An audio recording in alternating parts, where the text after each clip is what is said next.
kay dating Pangulong Duterte, may pinapakalat yung mga DDS na ano daw po, yung pirma-pirma nila, yung parang ano sabi nila, kami naman tay, no?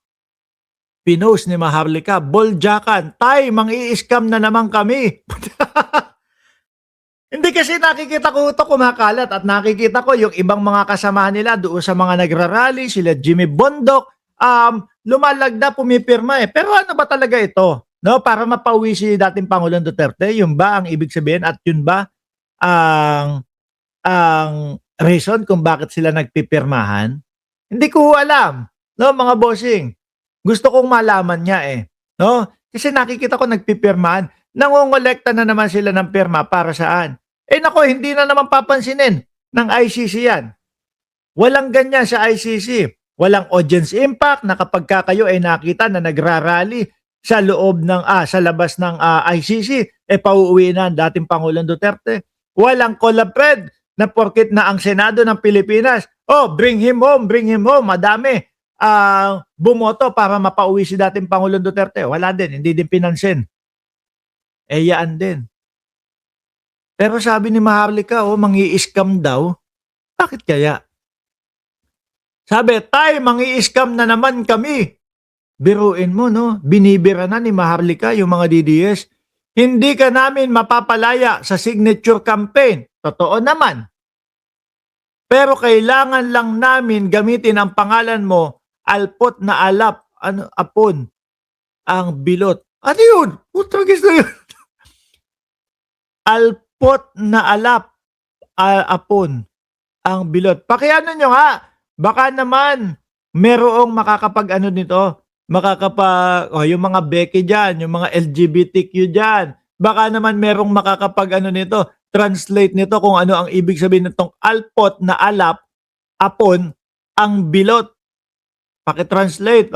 Sabi, Attorney Vic Rodriguez, nakatag din si Vic Rodriguez, buti hindi ka pinilit na ilagay ang passport at ID number at phone number, home address and full signature. Bakit kaya? Ano talaga ang nito? Pumipirma siguro ng attendance para sa bayad nila. Ayun si nako, pati si Vic Rodriguez nandoon. Meron din gano'n. Dati ang hawak ni Vic Rodriguez nung naalala ko na nakaganyan siya. Dati ang hawak niya yung resulta nung test ni Pangulong Bongbong Marcos na ang sinasabi nung resulta na yon ay negatibo ang ating Pangulo. Ngayon iba na. Tay, kami naman. Umaasa din ba si Vic Rodriguez na sa pamamagitan ng lagda na yan palalabasin si dating Pangulong Duterte? Ang hina nyo naman yata kung ganon. Dahil ang ICC hindi yan kagaya ng Pilipinas na ito may konting drama. Sige, laya na. No, nadaan sa drama. Sa ICC hindi ho. Rektahan. Sa ICC, easy lang, no? Simple lang. Tatapusin natin itong investigasyon, tatapusin natin itong mga hearing na ito. Hindi tayo magpapa-apekto dyan sa mga pirma-pirma na yan. Kung saan tayo dalhin nung ebidensya, dun lang tayo. No? Kung sabihin, dalhin tayo ng ebidensya at nung mga magsasalita o nung depensa nila na kailangan lumaya ang dating Pangulong Duterte, palalayain natin yan. Pero, doon sa mga pirma-pirma, pansin yan. Bakit kailangan kunin yung phone number, home address, and full signature? Bakit kaya? Kasi sinasabi, siguro ito kasama nila dati si Maharlika. Siguro may experience na alam si Maharlika na pambubudol yung gagawin nitong mga ito. Look, ayan sabi niya, hindi ka namin mapapalaya sa signature campaign na ito, pero kailangan lang namin gamitin ang pangalan mo. Which is, lagi po yan, ganyan ang ginagawa ng mga DDS. Mga bossing. Laging ginagamit ang pangalan ni dating Pangulong Duterte. Sabi ni Gilbert Santiago, naku po, kahit pa isang track na papel, papirma nyo mga DDS, hindi uuwi daw si dating Pangulong Duterte. Hindi uuwi yan hanggat hindi natatapos yung hearing sa kanya. hangga't hindi napapatunayan na siya ay acquitted. Para daw sa OFW, para sa OFW, wag daw kayo magpabudol muli. Huwag niyong ibigay ang passport, home address, phone number, and full signature ninyo. Labya. Bakit kaya? No? Panigurado, sigurado may alam si Maharlika na yung ginagawang mga pambubudol nitong mga ito. Kasi ayan, may sinabi siya, kaya lang hindi niya in-explain maigi kung paano pambubudol yung gagawin. Nung mga nakaraang nung mga nakaraang taon lang nag-aaway-away sila sa tungkol saan po? Tungkol doon sa pera. Ang sinasabi, "Oy, kayo ganito, ganyan." Meron daw mga nanghihingi ng pera, meron daw pong humihingi ng kung ano-ano, donasyon. Meron daw mga vlogger na nanghihingi naman ng ano tawag doon? Yung magpapamigay ka ng mga sulat. Tapos ibubulsa. Ginagamit ang pangalan ni dating Pangulong Duterte. Ayaw nyo, sandali tingnan kung pera lang ang pag-uusapan at kung pera lang ang iniisip nyo, di lumapit na nga kayo dito. Kanino? Doon sa prinsipe nga. Di ba? Na handang tumulong kay dating Pangulong Duterte daw. Lumapit kayo dito mga DDS. Kaya ayan sabi as His Highness Jordi El Nino Polla of Spain daw handang tumulong at handang magbigay ng 69 million euro. Biruin nyo yan. Laking pera niyan mga DDS, di ba? Kung pera lang ang kailangan ninyo. Sigurado, ito po pang 69 generation, Crown Prince. Si Jordi El Nino. Alam nyo kung saan nyo matatagpuan yan? Kaya nga, ayan tingnan nyo yung tingnan nyo yung kulay ng picture ni Ma'am Neng Gigi. Letter G na kulay orange at itim.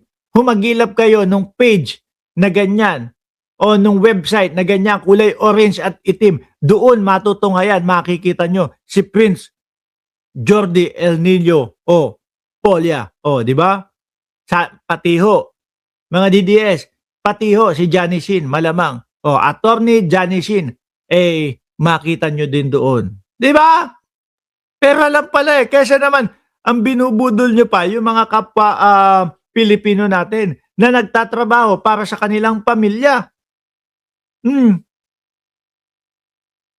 Tapos meron pa kayong papirma-pirma, pinapagod nyo lang itong mga tao na ito. Para sa papirma-pirma, lumapit na kayo, rektahan. Doon kay Prince ng ng Spain na si Jordi. Diba? Maganda ito, Maharlika, kung sinamahan mo kung anong pang-i-scam yung gagawin nila diyan sa diyan sa Tay Kami Naman. Kasi alam na alam at halatang halata naman hindi makakalabas ang dating Pangulong Duterte. Mga kababayan, nang dahil lang dyan sa pirma na yan. Di ba? Hindi makakalabas. Sorry mga DDS, masakit itong maririnig ninyo. Pero kung 10 taon, kung 10 taon, ang hihintayin ninyo, 81, mag-80 81 na ang dating Pangulong Duterte. 90 na siya. Kung matapos man yung hearing. Sa nakikita ko, tagilid ng maglakad ang dating Pangulong Duterte. Yung nakita natin, inaalalayan pa nila Bongo. Di ba? Inalalayan pa nila Bongo, bababa ng entablado, pagilid-gilid ng gano'n, tapos pa ika-ika na. Tapos yung huling nakita natin ng dating Pangulong Duterte, yung my name, yung pagkahaba-haba, my name is Rodrigo Duterte. Di ba? Kunti na lang yan. Sorry. Mga DDS. Kunti na lang yan. Sa buhay ng tao. Buenas ka na, maka-80 ka Masaya ka na kapag naka-85 ka lalo na kapag ka naka-90 ka. Mas masaya. Di ba? Pero sa nakita natin sa dating Pangulo, mukhang bago matapos yung kanyang mga hearing,